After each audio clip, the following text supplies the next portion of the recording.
Good morning. My name is Gabor Zemplén. I'm one of the professors here responsible for international students and arranging mobilities. This is a very short video, basically to get you started with your Erasmus mobility applications.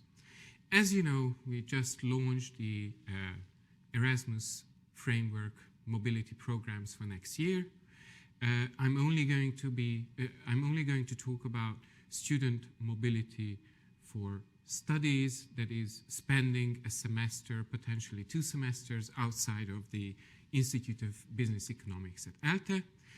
And this video is not going to be a very high-profile presentation, but rather simply a way to look at the basic documents and see how you need to fill them out.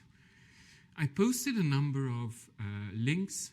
There are only 2 slides, so there's not much you're going to see. But these links basically will take you to the content. For the general Erasmus program English announcement, check this link on the top. In general, there's quite a bit of information on our full degree program with a number of tips and tricks. What I'm going to do today, however, is to talk you through about some of the details of the proposals and on how to get as good a placement as possible. For that, I'll just quickly take a look at the general application form. I don't think we need to spend much time on this. This is something that for every faculty at ELTE, each participating student has to fill out.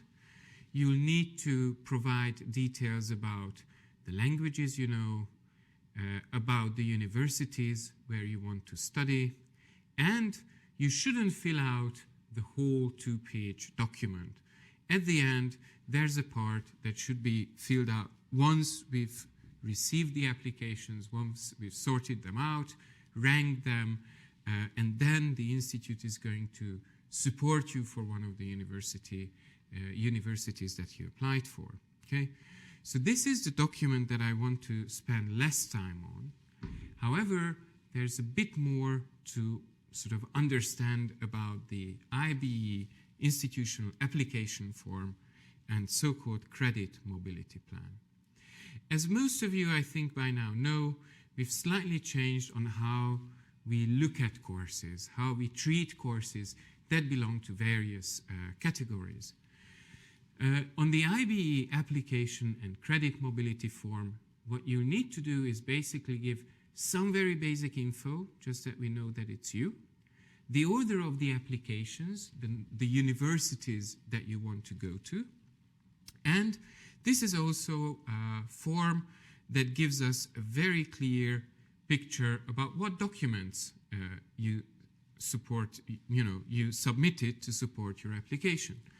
So starting with the data clearance statement to the ELTE general application form that I just showed you, we do want a short letter of recommendation, at least in English, potentially in other languages.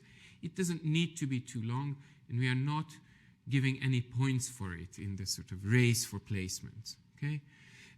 You need to have a study plan, which for our institute is simply a table that I'm going to talk about in a minute.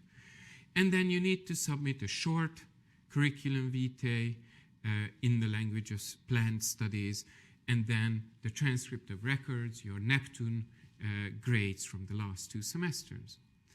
Basically, we are happy if you can attach proofs of your linguistic proficiency. Based on these, you'll get extra points when we rank the applications. As many of you are non-Hungarian citizens, please make sure that you have a residence permit, and then you also attach a copy of that. There are additional extracurricular credit points, and I'm not going to talk too much about that because, as you will see, grading is basically fundamentally based on academic achievement with a maximum of 40 points. You can see a small chart showing for which weighted average, how many points you should gain. And then there's a significant amount of the basically points will be allotted based on the linguistic competence. So if you have any language exams or proof of your proficiency in a recognized language exam school, either in Hungary or internationally, like Cambridge First or other exam, and you give us copies of that, then we can sort of rank your application somewhat higher. Please note that whatever language you plan to study on, your language certificates are going to gain more points. So, for example, for an A level, or that would be like a C1 proficiency class in English. If you study in English, you'll get 12 points. If you don't study in English, or if you don't plan to have any English courses on any of the universities, then you only get 9 points, okay? So that's a simple way to make sure that you try to utilize your linguistic competence when you make the application and take that into account when picking the partner institutions, okay? If I go back to this document, after filling out the basic details and then giving us some info about what other documents you submitted, we get to the most important part, the so-called Erasmus Credit Mobility Plan. This credit mobility plan has at least two important reasons for being here in this application form. On the first hand, it's there to let you think about the types of courses you want to achieve or you want to sort of enroll while you're at the partner institution. The receiving institution side, the left panel, should be filled with only data that you can sort of gather on your journey to try to figure out which is the university you want to get to. Okay? On the other hand, on the right panel, you see courses that are the ELTE Institute of Business Economics courses. Okay? You probably know that there are basically three types of courses that you can study. Some are compulsory courses, mandatory courses that are in your set sort of schedule of studies. For these, you need to fill out everything on the right panel. So you need to give what is the specific ELTE course that you do not want to pursue here, but rather, instead, you want to take up another course that's at some other institute. Okay? Mandatory courses are great if you have the ability to find something very similar. However, we don't think that it's very easy necessarily to move these credits. Why? On the one hand, these courses sometimes, although they appear on a course list, will not be available. You might find out that you enter a university and some courses have, for example, a limit on the number of students that they admit. You're either lucky or you don't. We have absolutely no role in this process. It depends on the receiving institution. So if you plan mandatory courses, make really sure that you have at least 30 credits planned for the receiving institution, because in the end, you'll need to get 20 credits accredited by ELTE. Okay? Mandatory courses are an option, but not necessarily suggested. The second class of courses that you have are sort of mandatory. They come in specific competence areas. So some courses tackle legal issues, some tackle social sciences or informatics. You can check which are the optional electives in these groups, and then you might want to think that these are actually the ideal courses that I want to study during my Erasmus studies in a receiving institution. So what we do suggest is that you maximize your sort of compulsory electives or these specific competence area courses, because there, if you finish something at the receiving institution, you can take over the credit and it will count as one of the courses that you kind of have to fulfill, or a course very similar to this. But by this, if you pick something like 9 to 15 credits worth of these compulsory electives, then you're pretty much, you've done enough to sort of minimize the pressure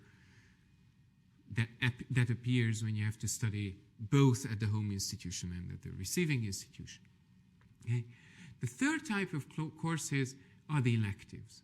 These are very easy to get accredited. It's easy to transfer these credits from a receiving institution, but they don't really help you to progress with your own studies, meaning none of the basic, foundational, mandatory, or optional electives are going to be sort of taken up at the other university.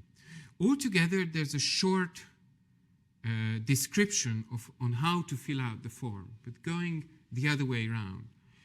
Okay, with electives, you simply say the type, that it's an elective course. Okay.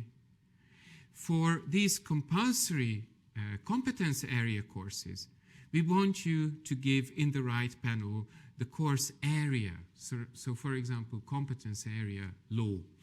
Okay?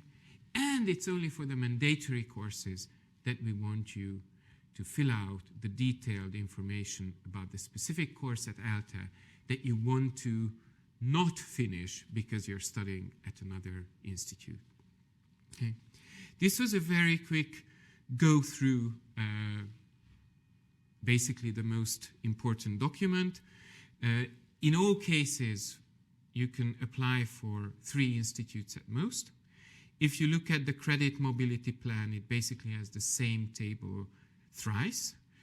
And at the end of each table, you should really specify whether you already have the language certificates, at least B2, to study on the languages that you plan to study, or you basically promise that before you would leave for your receiving institution, you do have the language certificates.